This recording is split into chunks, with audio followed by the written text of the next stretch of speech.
say that about him. Chris, in its narrative structure, this is a classic locked room thriller, but with a modern take. It's essentially about someone being held hostage by the thing we all use the most, our phones. What interested you about the script as a filmmaker? I mean, just the themes, the characters. I love, it's the subgenre of a single location movie, which is not totally, but it's pretty damn close, was really appealing to me, just because I think it allowed for me to really play visually in a way that I haven't before. And really being able to tell the story from Violet's point of view, and to film it that way too. So that was a lot of fun. It's awesome, it's amazing. Congratulations. Thank you. Yes, woo! Meghann, you're literally in every frame of this film. What drew you to the character of Violet, and what did you want to explore in her performance? Well, I loved her immediately, and I just sort of thought it was really beautiful the way that they sort of wove in her past experience into, Chris and I, something that we talked about was like how sort of uniquely suited she is to sort of be in the situation that she's in terms of just like being someone who has experienced faking it a lot for survival. And that we kind of get to see that play out in this film. And I loved that she was the hero. And so, yeah, I was just sort of immediately smitten with her. It's also a intensely physical role. How did you train for the fight scenes? What was it like to work with a stunt Girl, I trained so hard in the gym. I was training harder than Brandon. Just kidding. She put in a lot of hours in the gym. We had an incredible stunt team, and they took really good care of me, and it was my first time doing a lot of this stuff, and it was an incredible learning experience. And it was really hard hanging out of that window on that harness. There was a day where I kind of was like, you gotta put me back down on the ground. And I just like laid on my back. She loves the harness. She really loves flying around. Keep saying that. Yeah. Yeah, it couldn't get me out of it. It's really comfortable. But that's basically it. Just the stunt team was amazing. You looked great up there. Thank you, I appreciate that. Brandon, Henry is a character who's watching his date behave in increasingly strange ways.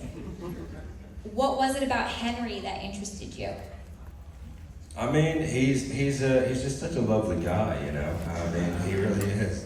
And he's kind of like I think if this movie was made, 20, 30 years ago, these roles would have been reversed. And I like that, it's like, it's her movie, it's her, it's that character's disposition when he's there in service of that. And just to hold space and trying to figure out what the hell's going on. And then also the challenge of making that an interesting character and someone who has a life outside of it and perspective was something that Chris and I were really keen on doing, and hopefully we accomplished that. Yeah. Yeah, y'all did. That's awesome. I mean, he is an interesting character for the audience because in most films he'd be the main suspect, and our perspective on him keeps on shifting as the film progresses. How'd you factor that into your portrayal of him? Yeah, I mean, there's definitely moments where you're trying to consciously maybe look a certain way, or hold a gaze to sort of misdirect the audience, for sure. Yeah, and strategically placing those moments in a subtle way, hopefully. Yeah. And Chris, this film completely takes place in real time. We're experiencing every moment as Violet is. What do you think that adds to the overall stakes and tension of the film? Yeah, I mean, I think that definitely heightens the stakes and the tension, just because you're with that character every step of the way. And again, it's why we love the sort of single location of it all. And something that was really great about making this movie, and something we've talked a lot about, is we had the rare luxury of shooting most of the movie in sequential order. So like, we were always kind of in the moment together at all times. And that's pretty rare, but it was really cool, and I think it really helped lend to the suspense of the movie.